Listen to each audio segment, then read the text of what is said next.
Okay, so for your project for Unit 2, you were to create 4 movie clips in Adobe Flash. It doesn't matter which version you use, that demonstrated some sort of mathematical operation, such as addition, subtraction, multiplication, division, just like the example that I showed you that a previous student had done. And you have to use ActionScript to manage the animation and the tweenings in each movie clip. So you have to actually create some tweening files. Now I showed you how to do this last week. I did a review for you. So for Unit 2, you are to do chapters 3 and chapters 4. I would just kind of wait on chapter 5 until later in the class. I'm not sure. I think that was in lesson 3 or 4. I can't really remember. But if you go ahead and open up this file and the beginning of the file, you'll notice that there is actually 4 movie clips, just what you're going to be creating in your file or had already created in your file. And so they contain actually just static graphics of musical instruments. So if you go through and you look in the library, you will see all the musical instruments that are in there. Now if I select each one and I go to the properties panel, you'll see that I have named my instance. You have to name each one: trumpet, banjo, lock, and violin. So that's real important to make sure that you name each one. And you will see that they are all on their own layer. That's also important. Make sure that you have them all on their own layer. I find it's actually easier if you notice down here text, you will see that there is a text layer with nothing on it just yet. And buttons, a layer for buttons, and a layer for actions. So in order to make this animation work, you obviously have to put some sort of action on it. So let's go ahead and select this image right here, the star. And I'm going to open this up. And the very first thing I'm just going to talk about is how controlling movie clip properties with ActionScript. So all the features that can be accessed for the movie clips and Flash interface can be controlled with ActionScript. So everything you do in your file, you have to apply ActionScript or you're not going to have any action. So you can create new movie clips from scratch and in ActionScript by using ActionScript in addition to or instead of fast interface. You can create many interactive possibilities in your projects. For example, it is easy to control the properties of a movie clip or any display object with ActionScript. So we have the basic syntax to change any property of a movie clip is to type the path to the clip instance name, then a dot followed by the property name that you want to change, and then an equal sign. Now if you go through your book and on page 51, you will notice that there is common properties and their ranges. You use this as some sort of guide as you're working with your file. So the very first thing I'm going to do here is we're going to work on this little star instance, a little star up here, and we're going to add some sort of ActionScript to this. So first you're going to, with the timeline and ActionScript panel both visible, as you make sure you have your timeline visible and you have the ActionScript panel visible. I also like to have my code snippet open too. So you can kind of link those together if you like. And I'm going to select in the ActionScript. I've already have put the very first one in, star, and that is the instance, is the star. Now remember, this is the only way that you're going to be able to apply any kind of action is if you name your movie clip and you give it an instance name. You have to do that. Very important, some very important things that you have to do in your file. So I actually did the very first one. Okay, so with the time I have both visible open in the very first frame, very first keyframe, I'm going to type the following code, which I did. So what is this going to do to me? I'm going to save this and I'm going to test it. So the movie clip should appear in the center of the stage horizontally. And this is what I told my file. Now if you go back and look on the little common properties and their ranges, you will see that the scale X is the horizontal scale and the scale Y is the vertical scale. So let's just take a look and see how this looks.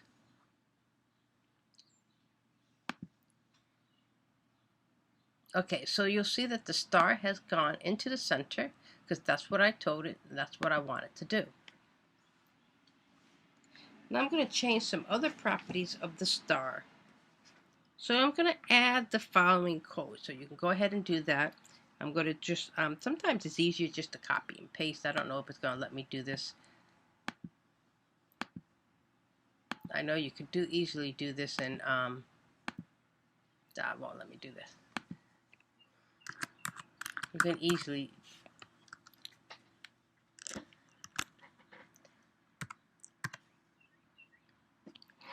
so I'm going to do a rotation. Just follow that little common properties in the ranges, and you'll understand a little bit more what you're doing. Rotation, and I'm going to do the equal sign. I'm going to do 90. You can put any number that you want in. And then I'm going to also add an alpha. Remember now what an alpha does for your file. If you go back, it's some sort of transparency, okay? And it's from 0 to 1. So let's give this a little transparency. We're going to do this alpha 0.5.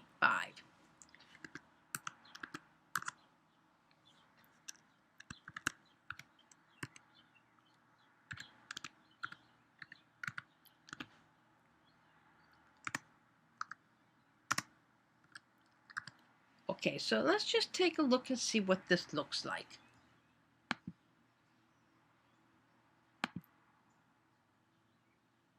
Okay, now you see that your file is a little transparent and it has a little rotation on it. Now you can change all these numbers and work around with them, play with them. See, you can see in the beginning how it looks like this, and you can actually see the rotation and how it has rotated from the original file. Sometimes you can just compare the two. So now we're going to work on increasing or decreasing a property's value. Okay, so let's do something different here. Rather than setting a property to a specific value, you can add to or subtract from the property's current value. For example, rather than rotating the star by 90 degrees, we're going to write code that will take the current amount of rotation and add or subtract from it. So what I'm going to do is I'm going to actually get rid of this code that I just created.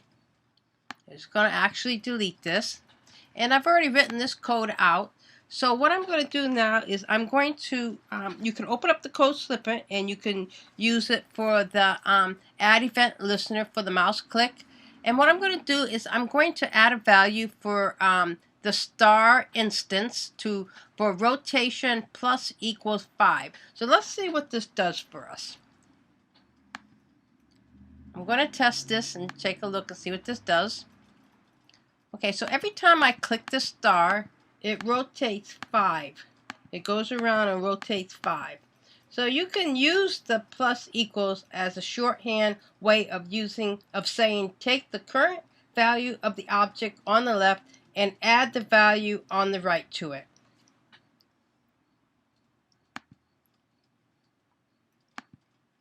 Okay, now I want to make my star appear as though it's moving across the stage. In order to do this, I need to use the enter frame event. And it's ideal for this purpose. The enter frame event occurs repeatedly while a flash movie is playing, even when there is only a single frame in the timeline. So I've already done this. Let me just go ahead and open this up. So I'm going to get rid of this code. Now you have to be very careful when you write this code to make sure that you write it correctly. So we have add event listener. So we're doing the add event listener again. We have event.enter. Make sure this is all capital letters. Enter underscore frame star move. So we're telling our file that I want this star to move across the stage plus equals 2. So let's just go ahead and see what this looks like.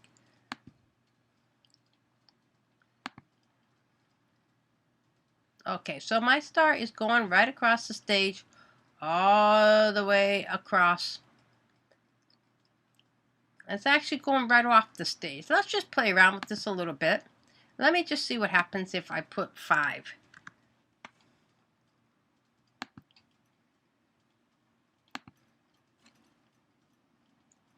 You see, it's just picking up speed and it's going very fast. So let's try this at 8.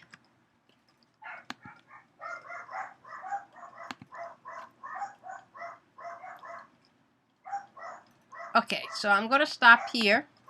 And now we're going to, I want to do a little bit something different. I want the star to move slowly from left to right. And I want it to also rotate 5 degrees each time it is clicked. And I'm going to bring this back down to what I had originally too.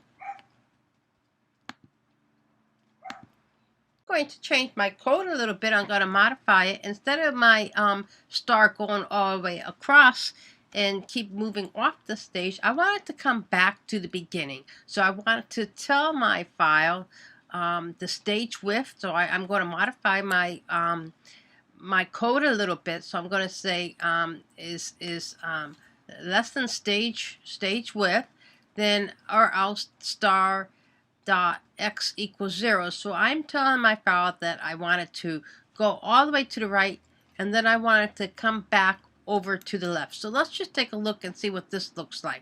Let's just hit Control, Test, and Test. So my file is still going all the way to the right.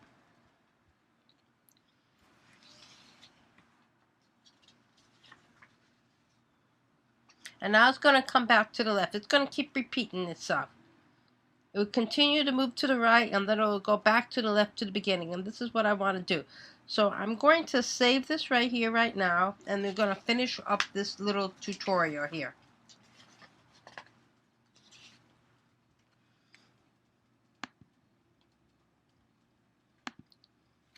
Okay, so now we're going to create a variable to store a movie clip reference.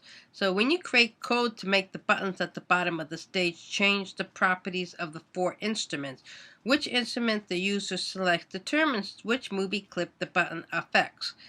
So the first line you have to write is var instrument movie clip banjo. So I already went ahead and did that.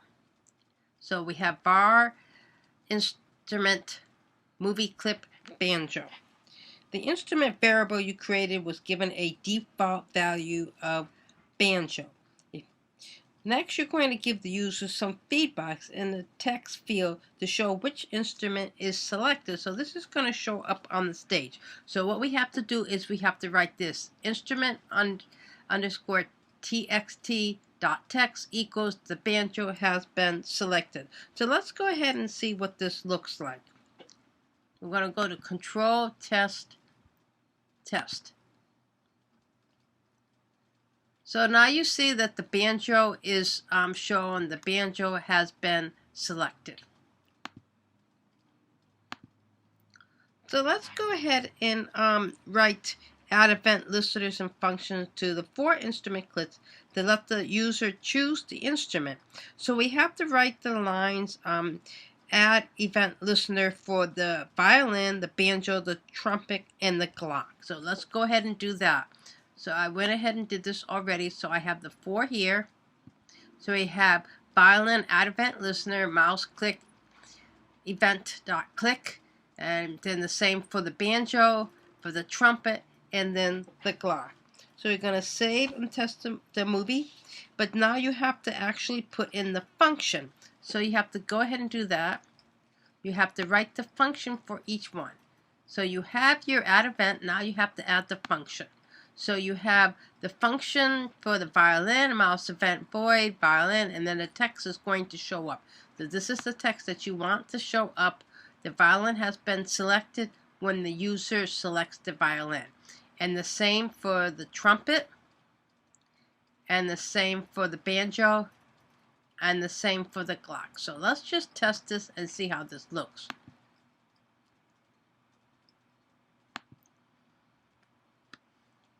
Now if I select each one, the star is still going across the stage. And I can still select my star and turn it. as it goes across the stage.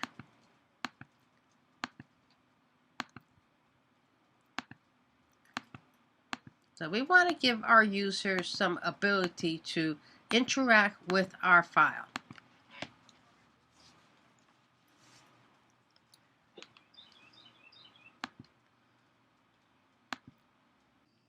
Okay, so now you'll notice in your file that you have all these buttons. We have scale up, scale down, rotate, hide, show, fade out, fade in. If I select each one of these buttons, you will see that these buttons have been given an instance name. You know, I can go through each one of these buttons and you will see that they have an instance name. But these buttons are no good to us unless they do something. So we have to put some action on these buttons, and this is what you need to be doing for your own files. So you just go ahead and select the action layer. We've been working with this already, and you have to first add a listener for each of the buttons. So you can add this code. Now you will see that each one of the buttons is listed here, each of their instance, so the listener knows what you're referring to. So the grow button, the shrink, rotate, hide, show, fade out, fade in button, they all have an instance name, and we add event listener, mouse event, click, grow. So each one of these you have place in the listener for each one of these buttons. So now once we have this done, we have to add a function that corresponds to each of the buttons listen. So let's just go ahead and scroll down. So the first one is the grow, and so I increase the size of the selected instrument by 10% each time the scale up button is clicked. Now when you write in your code, you have to be very careful that you write it exactly how it is in the book. If you miss one little section, one little dot, one little quote, anything, then it will not work correctly. So this is the grow mouse event, and it corresponds with up here, up on the top, with the grow button. And the scale, so we have the width and the height here listed, and we gave it a scale of plus equals 0.1. Then the next one is the shrink button, so you want to decrease the size of the selected instrument by 10% when the scale button is clicked. And you see here that we have scale X, scale Y, the height and width, minus equals 0.1, and the same minus equals 0.1. So the next is the rotate. The rotate function button is selected. It will rotate, instrument will rotate by 5 degrees each time the rotation button is clicked. And you can see right here with the rotation plus equals 5. The next button is the hide clip function. And this button, you will hide the selected instrument by selecting its visible property to false when the hide button is clicked. So now we want to show. We have the show button. So we want the instrument that's hid, we want it to show. So we do the same thing and write it exactly the same way. The show clip, we write it show clip, and we want it to be visible is plus true, equals true. You have to be very careful if you don't write this exactly right. And it's very easy to make an error. You have to just really check very carefully as you're writing your script. So the next function, we want to fade out. We want to fade out the selected instrument to make it opaque to 50% when the fade out button is selected. And you see point here, alpha equals 0.5, which is 50%. So now we want to fade out to 100%, and the 100% we have the alpha instrument equals 1, which is 100%. So let's go ahead and see how this looks. You know, before you go out, you want to check and make sure everything is correct and you typed in everything. If you make an error, you're going to have to go back and go through your code and see if you made an error in writing anything. So let's just save.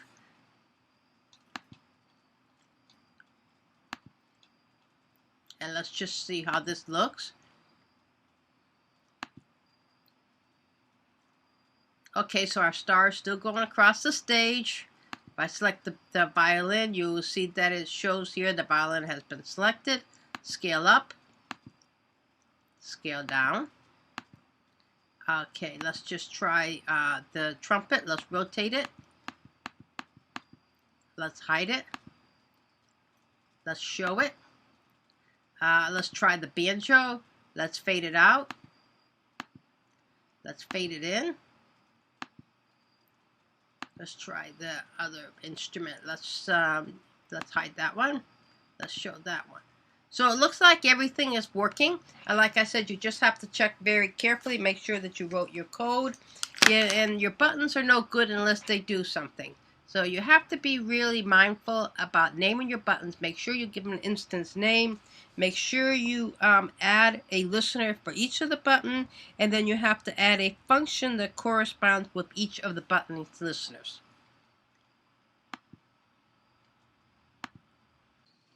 Okay, so you can create your instruments, you can create your animations, your tweenings, just using ActionScript. Just as you create the animation using tweens on the timeline, you can create tweens in ActionScript.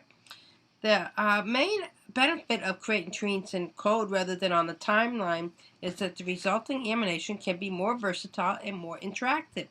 Using code also means that the tweens can be created on a single frame of the timeline, or even without any frames at all. So you can change the properties of an object over a span of time. You select the property you want to change and then set initial and final values for the property's animation. As in both cases, you have the option of setting the amount and type of easing you want. So an easing classes in ActionScript 3 is a technique for accelerating or decelerating the velocity of the start or end of an animation. So I'm not going to actually go through all this because your book does a really nice job of this, explaining. If you go on to page 58 to 50 to actually 62. So let's just take a look at the first one, the fade out that we have here. Let me just find the fade out here. It's right here. So we're going to just cancel the old code that we had in the action panel that said alpha equals 0.5, which meant 50%. Okay, so we have it right here. The fade out is right here. So we're going to change the code. So now that the fade out will gradually fade the selected instrument from completely opaque, which is 1, and completely transparent, which is 0. So it tells you right here, ease out 1, which is opaque, 0, which is transparent, and then 3, which indicates 3 seconds. So there is no easing in the third parameter of this tween. So you have to just go through each one, actually go through your book, because it sets each one and shows you how each one is set. It's let's just take a look and see what this looks like. Let's just go up to the top and just go control test. Let's see how our movie looks now by using the tweens in the ActionScript. So we still have the star going across the stage. Let's just select the violin. I see how much more dramatic it is now. We can scale it back down. Let's just rotate it.